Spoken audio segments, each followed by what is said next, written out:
안녕하십니까. 예, 한 주일 동안 편안하셨습니까?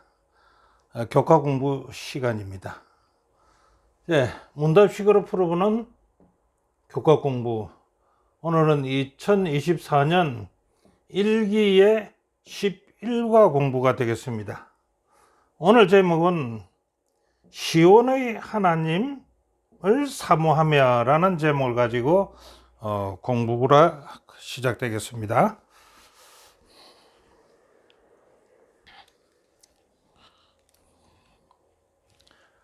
예, 11과 시온의 하나님을 사모하여.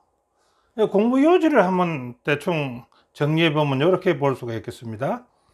첫째 날 공부 요지는요, 주의 성전에서의 한 날이 다른 첫날보다 낫다라고 하는 말씀입니다.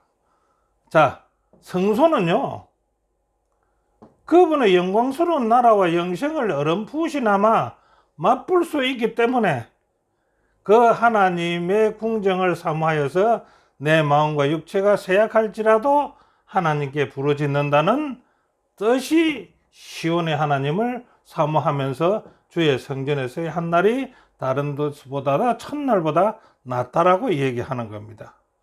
그럼 두 번째 날은 무엇일까요? 예루살렘의 평화를 위한 기도입니다. 예, 이것은 공부를 해보면 강하고 연합된 백성이 하나님의 평화와 구원의 소식을 전할 수 있도록 공동체는 예루살렘의 평안을 구하는 기도가 주된 주제가 되어야 함을 공부할 것입니다. 셋째 날은요, 시온입니다. 시온이 열방의 본향이라는 것입니다. 즉 말해서 개인의 호적은요, 그 출생지로 기결되지요. 그것처럼 시편은요, 온 세계가 시온에서 태어났다고 성경에는 시편에는 3번이나 기록했습니다. 그게 시편 87편 4절, 5절, 6절입니다. 이렇게 기록된 것을 볼 때 모두는 시온은요, 우리의 모두의 본향임을 우리는 배우게 된다라는 것이 셋째 날 공부가 되겠습니다. 넷째 날 공부는 뭘까요? 시온의 안전과 평화입니다. 혼란스러운 세상일지라도요, 하나님의 백성이 평안할 수 있으면 어떤 이유일까요? 시온의 주님이 평화와 안전의 원천이기 때문에 우리의 피난처이시기 때문에 우리는 시온이 안전과 평화를 누릴 수가 있다라고 공부할 것입니다. 그 다음 다섯째 날은요, 요동하지 않는 시온산이다 이거죠. 예, 시온산이 견고한 것처럼요, 산이 견고하지요. 그것처럼 고통스러운 현실 중에서도 하나님은 우리의 피난처가 되시고 힘이 되시고 환난 중에 우리를 지키신다는 것을 배우게 될 것입니다. 이렇게 염두를 두시고 공부를 시작했는데 제11과 시온의 하나님을 사모하며라는 서론을 한번 살펴볼까요? 서론을 살펴본 다음에 여기 시온이라고 해서 그러면 시온이란 무엇인가 라고 한번 보겠습니다. 예, 고라 자손이 쓴 시에 시온이란 말이 많이 나오는데 그 고라 자손에게는 특별한 곳이 되거든요. 그래서 그 시온의 장소가 어떤 곳이냐? 예루살렘 전체를 일러서 우리는 시온이라고 한다고 지금 성경이 이렇게 기록해 놨습니다. 두 번째는요, 다윗은 이 시온이라는 이곳에다가요, 자기의 궁전을 지어서 정치의 중심지로 삼았습니다. 그 다음에는요, 다윗이 법궤를 이 시온이라는 이곳에다가 옮겨갔습니다. 그래서 종교의 중심지가 시온이 되었다는 것입니다. 시온의 이름의 뜻은 여러 가지가 있을 수 있는데 그 의미를 보호받는 또는 양지 바른 곳, 아람어로서는 차웨라고 했는데 산마루이다. 어떤 학자들은 요새나 성이라고 부르는 사람도 있다는 것입니다. 그렇다면 시온의 영적 의미는 무엇일까요? 영적 의미는 시온을요, 거룩한 산이라고 부르거든요. 여호와의 산으로 부릅니다. 여호와의 산이라면 거룩한 산이 되겠죠. 신약 히브리 12장 22절에는요, 하늘에 있는 하나님이 도성인 예루살렘을 상징적으로 기록했다라고도 얘기합니다. 두 번째는요, 이스라엘 백성이 하나님이 택하신 백성인 것처럼 시온은 하나님의 택하신 산이라는 뜻이죠. 그리고 하나님의 임재를 상징하는 곳이다 라고 얘기하고 있습니다. 세 번째는요, 하나님은요 시온에서 통치하신다고 했지요. 그 다음에 또한 시온에 터전을 두셨다라고 이야기합니다. 그러므로 시온은 하나님의 복과 피난처가 있는 곳이다 라고 얘기도 합니다. 네 번째는 시온은요, 자주 고대 세계를 향한 하나님의 구원 사역의 중심지인 예루살렘 또는 성소 같은 의미로 사용되기도 한다라고 얘기합니다. 자, 주님의 임재와 은혜는요, 성소의 경계를 초월하기에 시온의 복과 땅 끝까지 흘러 넘친다고 했습니다. 시온은 경계가 없다 이기죠. 시온은요, 온 세계가 하나님의 것임을 확증하는 온 땅의 기쁨이다라고 얘기하고 있습니다. 그래서 오늘 그 기억절에는요, 내 영혼이 여호와의 궁정을 사모하여 쇠약하며 내 마음과 육체가 살아 계시는 하나님께 부르짖나이다라고 기록하고 있습니다. 자, 첫째 날 들어가 보겠습니다. 첫째 날, 주의 성전에서의 한 날이 다른 곳에서 첫날보다 낫다라고 얘기합니다. 왜 그런 말을 할까요? 한번 살펴보겠습니다. 예배자들은 왜 성전에 거하기를 갈망하는가? 주의 성전에 거하기를 갈망하는가 이 말입니다. 자, 성전을 그들의 영원한 거처로 삼아 하나님과 영원히 가까이 있기를 간절히 바라니까요. 그 간절히 바란다는 게 무엇입니까? 사모하다는 말 아닙니까? 그걸 히브리어로 가사파라고 하는데, 가사파는 간절히 바란다라는 뜻을 가지고 있다는 것입니다. 그래서 성전은 그들의 영원한 거처로 삼겠다라는 얘기지요.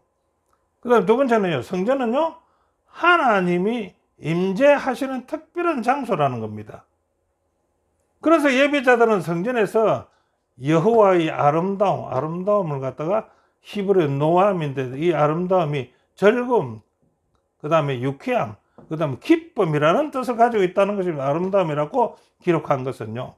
그래서 그 은총을 바라보기를 갈망하는 곳이 어디라고요? 주의 성전이다 이겁니다. 자, 세 번째는요, 성전에서 예배자들은요, 하나님을 찬양한다는 겁니다. 그분 안에서 또 힘을 얻는다는 것입니다. 그를 신뢰함으로 하나님과의 관계에서 비할 데 없는 행복감을 느낀다는 것입니다. 그래서 이 성전에 있는 것이 다른 날에 첫날에 있는 것보다 낫다는 것이죠. 자, 그래서 10편 84편 10절에는 주의 경전에서 한 날이 다른 곳에서 첫날보다 낫다라고 얘기하고 있는 것입니다. 자, 두 번째는요, 하나님의 성전에서 축복을 받는 자들은 어떤 부류의 사람들인가 라고 묻습니다. 하나님 성전에서 복을 받는 거죠. 행복하고 힘도 얻고 뭡니까? 즐겁고 기쁨도 얻는 이 성전이 축복을 받는 자들은 어떤 사람들이 이런 축복을 받을까요?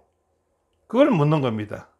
먼저 성전에서 섬기며 객내에 거하는 자들, 하나님의 성전에 거하는 자들이 축복을 받는다 이 말이지요. 그리고 성전으로 가는 순례자들, 성전을 찾는 자들에게도 이런 복을 받는다 이거지요. 세 번째는요, 주님의 해라고 했습니다. 주님의 해. 이 해라고 부르는 것은요, 성소의 복이 어떻게 된다고요? 마치 햇살처럼 온 땅 끝까지 뻗어나가는 것. 하나님을 신뢰하는 자들이 어디 있든지 축복을 받는다는 뜻을 가지고 있다라고 얘기합니다. 그래서 하나님을 신뢰하는 자들이 축복을 받는 자들이 된다. 그 부류에 속한다 이거죠. 자, 그 다음에 성전, 교회에서 예배가 중요한 이유는 무엇일까요? 우리는 이제 여기서 성전을 갖다 교회로 이제 고쳐서 한번 불러보기 바랍니다. 교회는요, 예배 사항에서 동료 신자들과의 교제를 통해서 성도의 관계가 자라난다는 것입니다. 그래서 교회의 중요성입니다. 두 번째는요, 성전은요, 교회는요, 예배를 통해서 하나님의 생생한 임재로 영생의 맛을 보게 하는 곳이 성전의 예배라는 것입니다. 교회의 예배라는 것입니다. 그래서 중요하다는 거죠. 세 번째는요, 성전은 순례자들의 예배를 통해서 믿음을 더 굳세게 하는 곳이기 때문에 교회에서 예배하는 것이 아주 중요하다. 이렇게 정의를 하고 있습니다. 자, 그렇다면요, 교회를 사랑하시고 정결하게 하시는 하나님은 교회 정은 9권 228페이지에 이렇게 이야기합니다. 하나님의 교회에 대한 그분의 사랑은요, 무한하다라고 얘기합니다. 그분의 유업에 대한 그분의 돌보심은 중단 없이 돌보신다는 것입니다. 그 다음에 그분께서는요, 지상 봉사의 처음과 마지막에 성전을 어떻게 했습니까? 정결케 하는 것을 했습니다. 당신의 교회를 정결하게 하실 것이다. 이게 말입니다. 자, 저자는 교훈에서 이렇게 이야기합니다. 하나님의 생생한 임재와 동료들과의 교제를 통해 예배자들은요, 비할 데 없는 행복을 얻는다라고 얘기합니다. 성소는, 교회는 그분의 영광스러운 나라와 영생을 어렴풋이나마 맛보게 하는 장소가 교회다, 성전이다, 이렇게 얘기하고 있습니다. 자, 둘째 날은요, 예루살렘의 평화를 위한 기도입니다. 예루살렘의 평화를 위해서 기도. 자, 시편 122편의 1절부터 5절에서는 시편 기자는요, 예루살렘의 어떤 감정을 표현했는가라고 한번 볼까요? 자, 첫째로 사람이요, 내게 말하기를 여호와의 집에 올라가자 할 때 내가 기뻐하였다. 여호와의 집, 성전에 올라가자라고 할 때, 예루살렘에 올라가자라고 할 때 기뻐했다. 이렇게 이야기합니다. 그 감정을 기쁨으로 표현했다는 것입니다. 그 다음 두 번째는요, 예루살렘에 갔더니 너는 잘 짜여진 성읍과 같이 건설되었도다라고 했는데요, 잘 짜여진 것, 이것이 잘 짜여진 성읍이란 말은 아주 아름답게 지어진 주의 성전이다라고 감정을 표현한다는 것입니다. 시편 기자들은요. 그럼 예루살렘은요, 이스라엘 백성들에게는 어떤 곳이 됩니까? 예루살렘은. 자, 예루살렘은요, 하나님의 백성이 과거부터 오늘까지 은혜를 베푸시는 하나님의 선하심을 경배하는 곳이다 라고 얘기합니다. 이스라엘 백성들은 어떤 곳인가? 경배하는 곳, 하나님을 경배하는 곳이다. 그래서 1년에 3번씩 꼭 이스라엘 백성들은 하나님 성전을 찾아갔지요.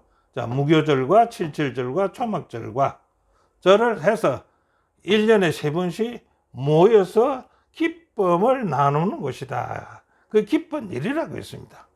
자, 예루살렘은요, 이스라엘 백성에게 주어진 사법 제도인 법규가 있는 곳이고요. 그 다음에 심판의 보좌가 있는 곳이기 때문에 국가 생활의 아주 큰 중심지다. 이스라엘 백성의 생활 중심지다. 이렇게 얘기합니다. 어디가요? 예루살렘이요.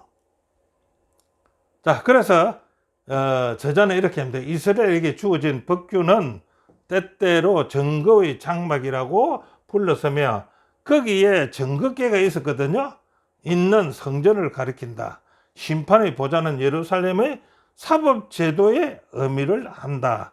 사무엘하 8장 15절 있는 말씀을 가지고 저자는 152페이지에 이렇게 기록했습니다.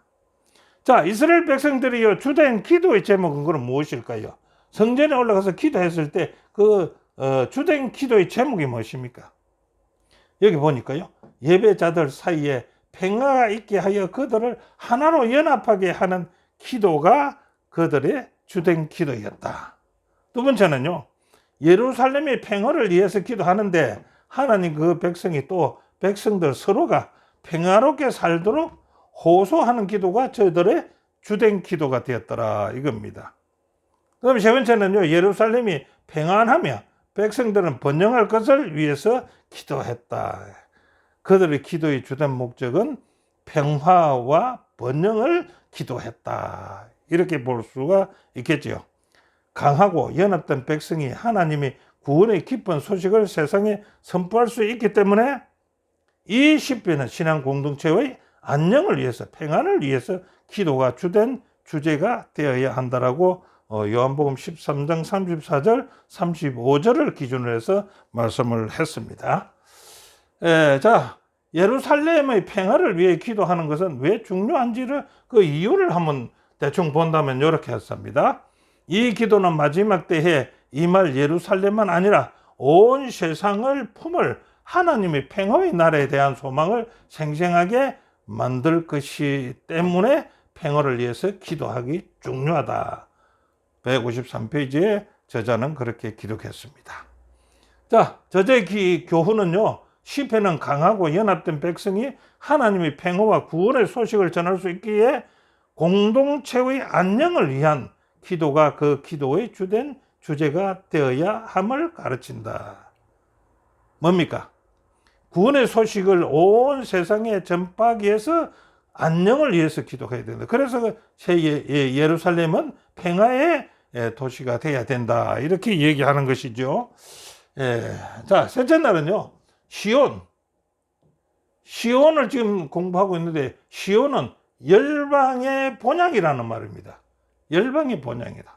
열방의 본향이란 말은 무슨 뜻일까요? 자, 이 안에서 한번 보겠습니다. 시온이 그토록 사랑받는 이유부터 한번 알아볼 거예요. 시편 87편 1절 2절에 있는 말씀을 좀 정리해 보면 그렇습니다. 그 성전, 그는 성전이죠.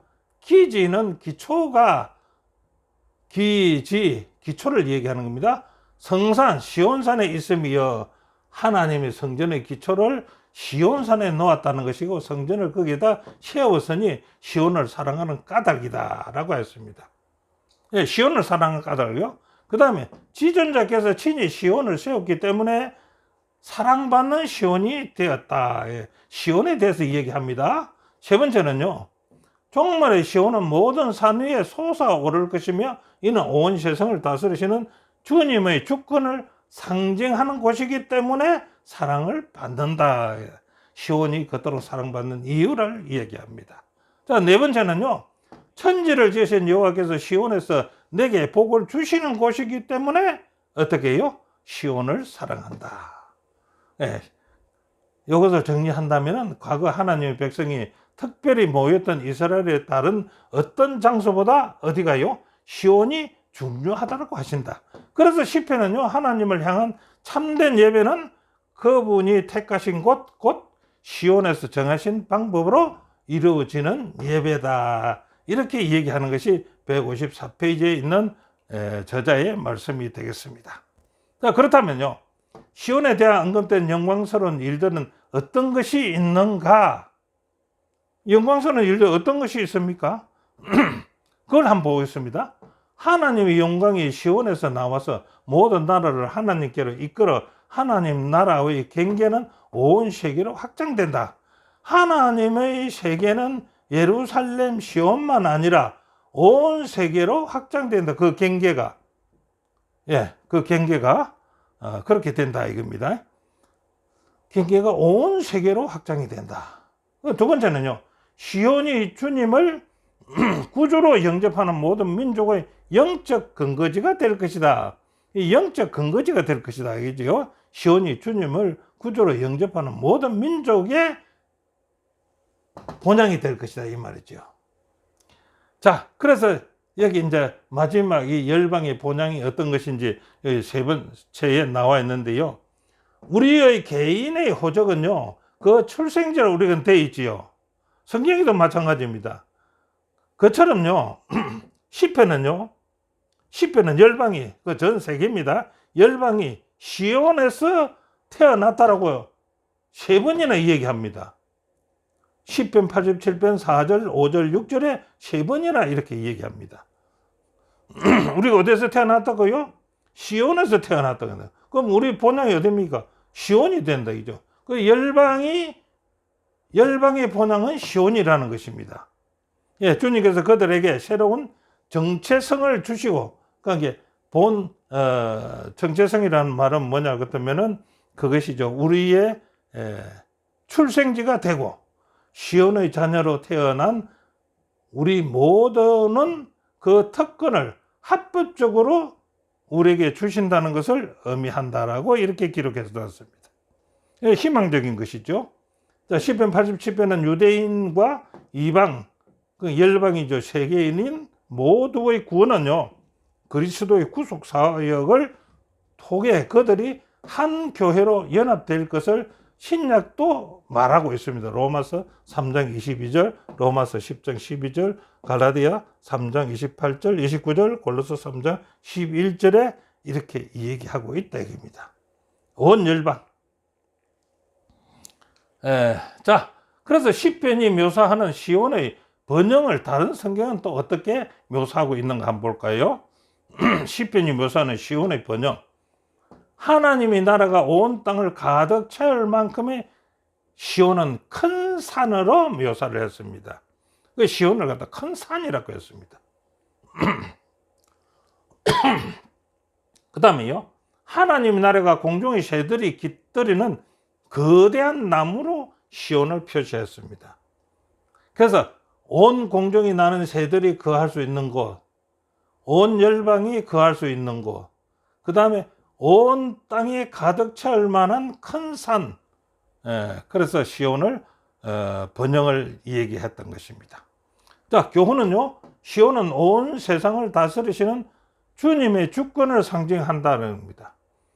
영적 본향으로서 온 세상의 백성을 이끌어서 하나님의 백성인 시온의 자녀로 우리는 다시 태어나게 된다. 그래서 열방의 본향이 된다.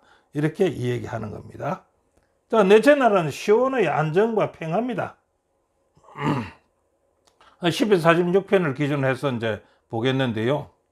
세상, 시온을 혼란케 하는 천년기의 객변은 무엇이며 그 의미는 무엇인가? 예, 시편 46편을 보면 아주 혼란스러운 것이 많이 있습니다. 그 첫 번째로 자연재해를 얘기하고 있거든요. 시편 46편에. 전쟁을 이 자연재해는 뭐냐? 그러면 전쟁을 일으키는 나라들이 지배하는 세상을 뜻한다. 이러겠습니다. 그다음 두 번째는요, 요동하는 물이란 말이 나오거든요. 46편에. 이 요동하는 물이란 무엇인가? 이 물들은요, 백성들을 침략해 오는 군대를 나타내는 것이 요동하는 물이라. 이렇게 우리는 이해해야 된다라고 얘기합니다. 자, 시편 46편의 역사적 배경은요, 이러한 배경을 얘기하는 거는요, 히스기야 왕 시대에 아수르 왕 사네립이 이스라엘을 침입해 들어왔습니다. 그 내용을 이렇게 비유적으로 말을 했다는 것입니다. 시편 기자는 시적으로 이렇게 비유를 얘기했다, 표현했다, 이렇게 기록하겠습니다. 그래서 히스기야 왕 시절에 사네립이 아수르의 사네립이 이스라엘을 그 자연체와 같이 또 요동하는 물결 같이 그들을 침략해 왔다는 것입니다. 자, 하나님의 사랑받는 시온 백성의 반응은 어땠을까요? 이런 때에 그 반응은 이렇습니다. 시편 46편 2절 3절, 땅이 변하든지 산이 흔들려 바다 가운데 빠지든지 바닷말이 흉흉하고 뛰놀든지, 이 전쟁을 얘기합니다. 뛰놀든지 그것이 넘침으로 산이 요동할지라도 우리는 어떻게 한다고요? 두려워 아니하리로다. 누가 계시기 때문에. 그 시온에는 하나님이 계시기 때문에 우리는 안전하고 평화하다라는 것을 얘기하는 것이죠. 자, 시편 46편 5절에는 또 어떻게 말합니까? 하나님이 그 성중에 거하시니까, 어디에요? 시온에 거하시니까 그 성이 요동치 아니할 것이라. 새벽에 하나님이 우리를 도우시리라. 새벽에 빨리 와서 하나님이 우리를 도우실 것이다. 이 새벽이란 말은 그렇게 이해하면 좋겠지요. 자, 세상의 폭력과 파괴에 대한 하나님의 반응은 무엇인가? 시편 46편 6절부터 11절은 평화입니다. 하나님 바라는 거는요. 자, 7절에서는 만군의 여호와께서 우리와 함께 하시니 야곱의 하나님은 우리의 피난처가 되죠. 피난처가 된 게 평화입니다. 9절에는요, 저가 땅 끝까지 전쟁을 쉬게 하며 활을 꺾고 창을 끊으며 수레를 불사를 것이다. 이러면 전쟁이 끝나는 거지요. 평화입니다. 자, 10절에는 이르기를 너희는 가만히 있어라. 내가 하나님 됨을 알지어다. 내가 열방과 세계 중에서 높임을 받으리라 하시도다. 이러니까 평화가 되지요. 그래서 세상의 폭력과 파괴에 대한 하나님의 반응은 뭡니까? 평화입니다. 그 다음 11절 만군의 여호와께서 우리와 함께 하시니 야곱의 하나님은 우리의 피난처가 되니까 평화라는 것이죠. 자, 교훈은요, 세상이 혼란스러울지라도 하나님의 백성이 평안할 수 있으면요, 주께서 시온의 평화와 안전의 원천이시며 말씀으로 세상을 새롭게 재창조하실 것이기 때문에 우리는 평화를 누릴 수가 있다라고 얘기합니다. 자, 다섯째 날은요, 요동하지 않는 시온산. 뭐 산이 요동하겠습니까? 이스라엘 백성들은요, 하나님을 신뢰하는 표현을 어떻게 묘사하고 있는가? 어떻게 묘사하고 있을까요? 산들이 예루살렘을 두른 것 같이 여호와께서 그 백성을 지금부터 영원까지 두리라. 두리라 말은 지키시리라 이 말 아닙니까? 보호하시리라. 두 번째는요, 시온산은 주님을 신뢰하는 자들에게 견고함과 능력의 상징으로 비유를 했습니다. 예, 산이 견고한 것처럼 주님이 우리를 도우시는 것은 견고한 것과 그의 능력이 있다. 이겁니다. 자, 세 번째는 예루살렘을 둘러싸고 있는 산들의 모습은 하나님의 보호를 상징한다 했습니다. 예, 예루살렘을 둘러싸고 있는 산들은요, 하나님이 우리를 보호한다. 시온산을 보호한다. 시온을 보호한다. 그런 뜻으로 보시면 되겠지요. 자, 두 번째는 하나님의 자녀들이 왜 시험을 받을까요입니다. 하나님의 자녀들은 이런 가정에 하나님이 도우신다는 가정하에 시험을 왜 받을까요? 이것이 우리에게 주는 교훈은 무엇인가? 라고 묻습니다. 자, 의인이 시험 받는 이유가 있지요. 하나님의 자녀들이 이렇게 하나님이 도와주신다는데 왜 시험 받을 거고 어려움 당할 거냐, 그죠? 그런데 시험 받는 이유가 있다는 겁니다. 그것을 여기 적어 놓은 거 보면 하나님의 자녀들이 악인들의 성공을 부러워할 때 그들은 시험을 받게 돼 있다라고 얘기합니다. 당연하지요. 악인들이 잘 되는 것을 부러워하게 되면 시험 받게 되지요. 두 번째는 악인들의 길을 따르고 싶은 유혹을 받을 수도 있다. 이렇게 유혹을 받으면은 어떻습니까? 시험을 받게 돼 있지요. 세 번째는요, 시온산은 비할 데 없이 견고하지만은요, 주님을 떠나는 사람에게는 그 견고함이 소용이 없다는 겁니다. 그래서 시험을 받게 된다. 네 번째는요, 자신의 선택으로 죄악의 손을 내밀고 그 길로 치우치게 되면은 시험을 받게 당연히 되죠. 네, 그래서 시험 받는 이유는 이렇습니다. 자, 우리에게 주는 교훈은 무엇입니까? 그렇다면은 하나님의 백성은요, 시온산이 요동하지 않는 피난처인 것처럼 주님을 향한 마음과 신뢰 가운데서 요동하지 않아야 하는 것입니다. 근데 우리 요동하게 되면은 시험을 받게 되는 거지요. 자, 두 번째는요, 이해하지 못하는 일 가운데 있을지라도요, 배남없이 하나님을 신뢰해야 한다. 즉, 이 세상에 죄가 들어온 것이라든지 그리스도께서 인생을 쓰신 것이라든지 중생이라든지 부활이라든지 그 외에 성경 가운데 있는 여러 가지 주제들은요, 사람의 생각으로 해석하기나 충분히 이해하기에는 너무 깊은 신비거든요. 그러나 하나님의 섭리의 신비를 이해할 수 없다고 해서 하나님의 말씀을 의심할 이유는 없다는 것입니다. 이 정로의 계단에 있는 말씀입니다. 피조물이 신의 섭리를 어떻게 알겠습니까? 인간이 하나님의 섭리를 어떻게 이해하겠습니까? 이 말입니다. 자, 교훈은요, 시온산의 견고함은요, 고통스러운 현실 중에도 하나님이 지키신다는 확신을 준다. 악인의 번영과 이해할 수 없는 일에도 의인은요, 그의 선하심을 배남 없이 믿어야 한다. 예, 믿어야 합니다. 자, 오늘 공부의 결론을 내린다면요. 첫째로 시온의 노래는요.